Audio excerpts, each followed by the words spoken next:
There is a quiet restlessness that lives behind thoughtful eyes and measured words, a mind that never truly rests, endlessly tracing every possible emotional path, every potential outcome, every subtle shift in what might be said or felt. Some adults carry this habit like a shadow, rehearsing conversations, imagining conflicts, anticipating disappointment, and charting the terrain of others' feelings as if survival depended on it. Overthinking becomes both a shield and a burden. It sharpens awareness, yet quietly erodes ease, leaving the heart fatigued, the spirit cautious, and the soul quietly aching. Each interaction is replayed endlessly, each word weighed for consequences, each glance dissected for hidden meaning. Moments of joy are tempered by what if, moments of sorrow magnified by imagination. Beneath this careful calculation lies an invisible weight, a persistent tension between desire and doubt, hope and fear. Life becomes a series of mental simulations, each designed to protect, each exacting a subtle toll on presence and spontaneity. Yet even within this mental web, there is longing. The human heart seeks connection, clarity, and relief from its own anticipatory spirals. To witness the hidden pain of overthinking is to observe a deeply human struggle, the attempt to navigate life with careful calculation, to anticipate every turn, while quietly paying the price in missed ease, muted emotion, and an unspoken ache that whispers through every carefully considered thought. The first step toward understanding the hidden pain of overthinking is the quiet recognition of its presence. It is subtle at first, a lingering thought after a conversation, a replay of a comment that may have been taken the wrong way, a scenario imagined endlessly before it has even occurred. The mind moves tirelessly, mapping outcomes, anticipating feelings, simulating responses.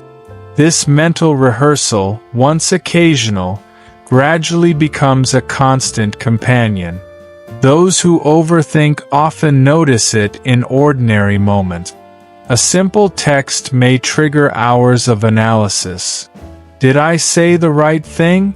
Did I offend? Will they respond as expected? Even joyful experiences are filtered through caution. What if it fades? What if it disappoints?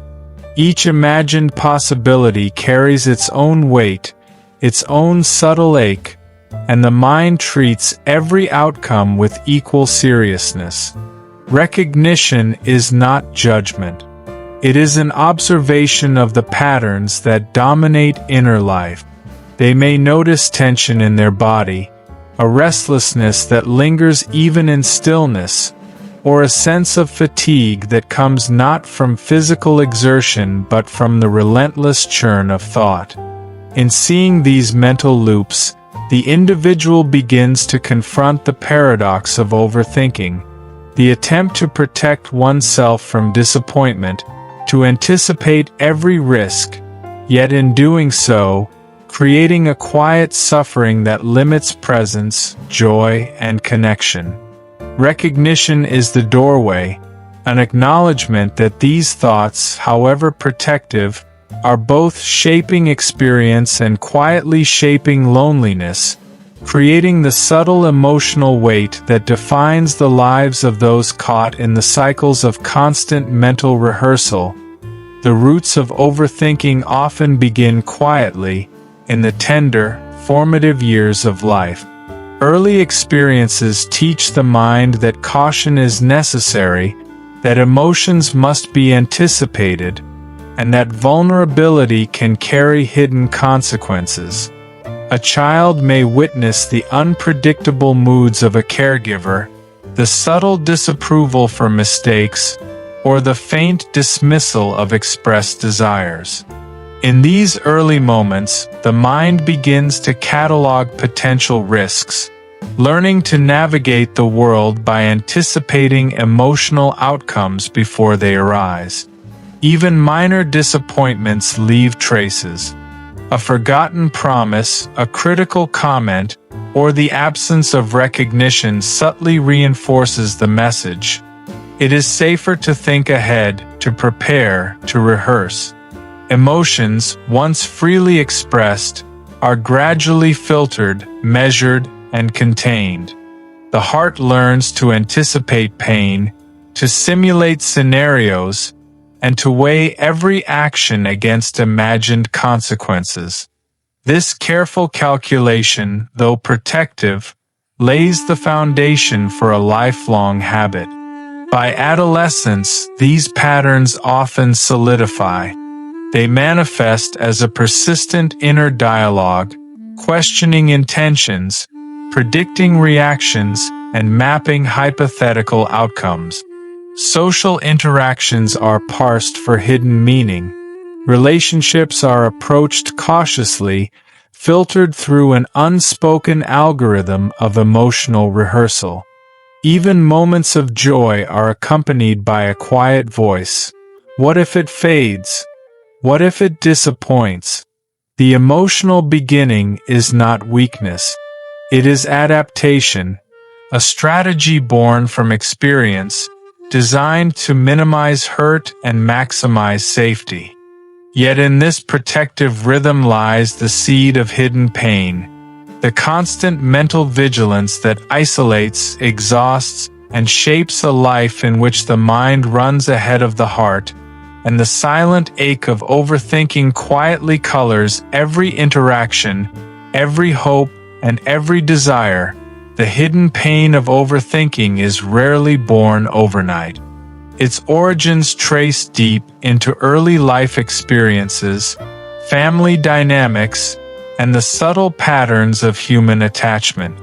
Some adults carry forward the lessons of unpredictability or emotional uncertainty learned in childhood. Caregivers who were inconsistent, critical, or emotionally unavailable taught the young mind that the world is uncertain and feelings must be anticipated. Every misstep, every overlooked need reinforced a quiet truth. Caution keeps the heart safe. Attachment styles play a profound role in shaping overthinking. Those who experienced anxious or insecure attachments often internalize the idea that asking, expressing, or risking vulnerability is perilous. They anticipate disappointment before it occurs and rehearse every possible response, as though life's emotional terrain must be fully charted to survive. This pattern is reinforced when their needs are minimized, dismissed, or unpredictably met, leaving the mind to take on the burden of preparation. Society and culture further entrench this pattern.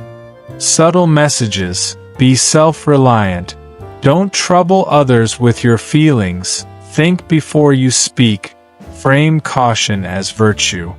Overthinking is then not merely a coping mechanism but a moral or social code, a way of navigating expectations and preserving self-worth.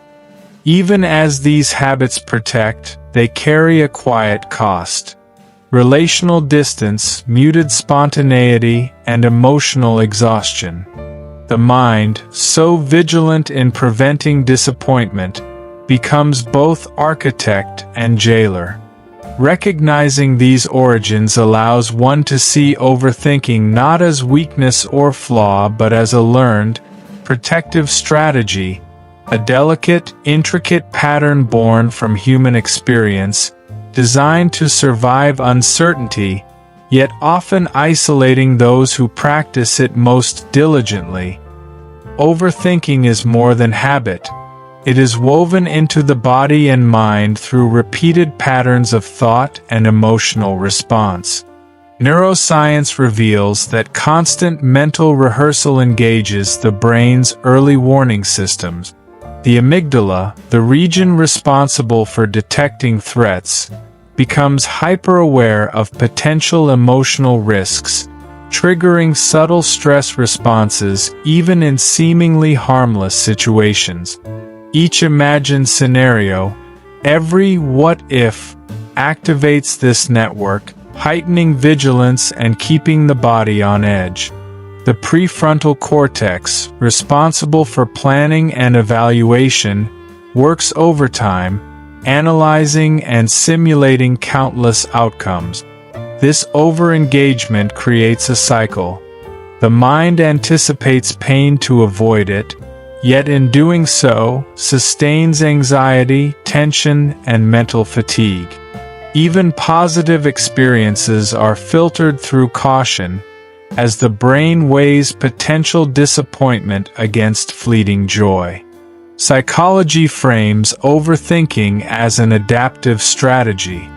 Individuals who experienced early uncertainty, inconsistent caregiving, or relational instability learn to anticipate outcomes as a form of self-protection.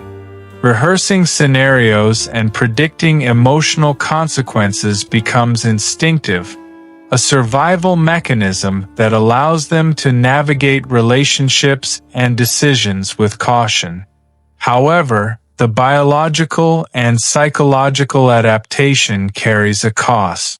Persistent rumination triggers stress hormones, increases fatigue, and fosters a quiet loneliness.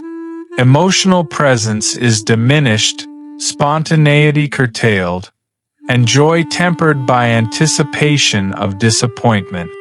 Understanding the science behind overthinking illuminates why it is so difficult to disengage. It is not mere choice but a deeply rooted response to experience. It is both protective and limiting, a reflection of the human desire to navigate life safely while longing to be fully present, to feel freely, and to connect without the weight of constant anticipation. Within the mind that overthinks lies a quiet struggle, a tension between desire and hesitation, between longing and fear. The very patterns that protect also restrict, creating an inner push and pull. They want connection, clarity, and understanding, yet the compulsion to analyze every possible outcome keeps them cautious, restrained, and often silent. Each interaction is rehearsed, each word measured, and each emotion scrutinized for consequences. This inner conflict is largely invisible to the outside world. Friends and colleagues may see careful thought, efficiency, or politeness, but rarely the subtle tension beneath. Even small gestures of vulnerability trigger hesitation. The mind asks, will this be understood? Will I be rejected? Will I regret this? Each imagined possibility becomes a reason to pause, to withhold, to remain just beyond full presence. Resistance is not stubbornness, it is survival.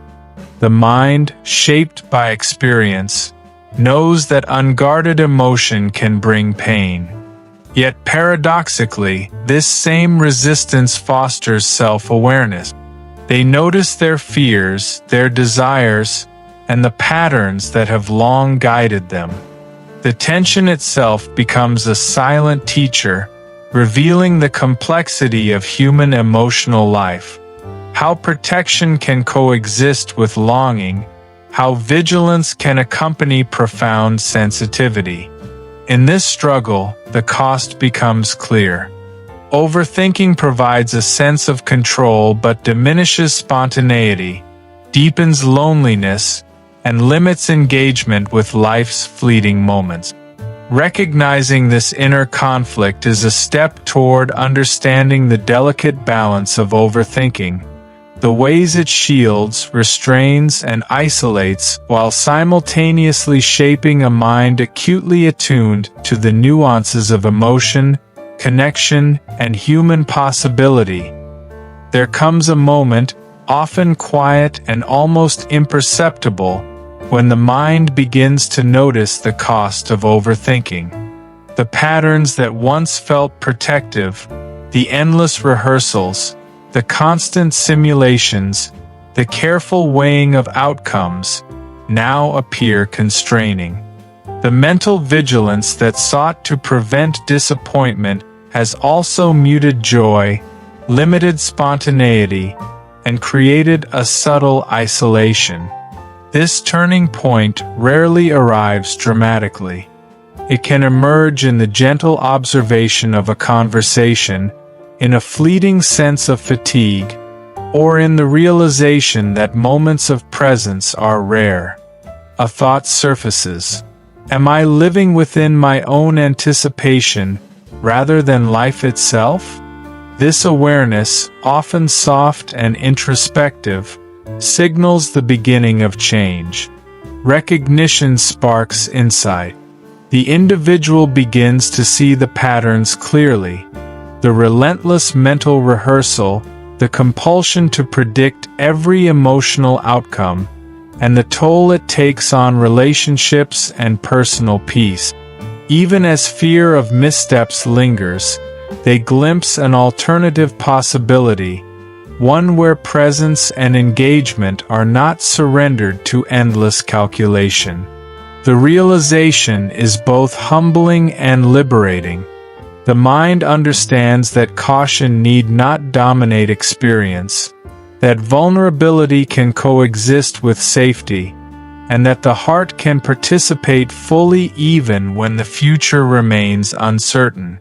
The shield of overthinking is acknowledged, yet no longer dictates every choice or interaction. In this delicate space, a quiet courage emerges. The individual stands at the threshold of transformation, aware of risk but also of potential ease. Recognition becomes the first step toward reclaiming life from mental loops, toward allowing the heart to feel and the mind to rest, however gently, however cautiously, in the present. Healing from the hidden pain of overthinking begins in quiet awareness. It starts with noticing the patterns, acknowledging the mental loops, and observing the subtle tension between caution and longing. The shield that once protected can be softened, not dismantled, allowing the individual to approach life with gentler awareness. Small acts of measured vulnerability, expressing a need, sharing a feeling, or allowing a spontaneous moment, become profound gestures of courage, teaching the mind that presence does not always lead to pain. Integration is a gradual rhythm. The heart, mind, and body slowly relearn balance. That it is possible to anticipate without becoming captive to possibility, to plan without sacrificing spontaneity, to think without silencing feeling. Overthinking need not vanish entirely. It can be harnessed as a tool, a guide rather than a jailer. In this space, the mind learns to step back, to witness without entanglement, and to allow thoughts to flow without overwhelming presence or dictating action. Reflection illuminates the journey.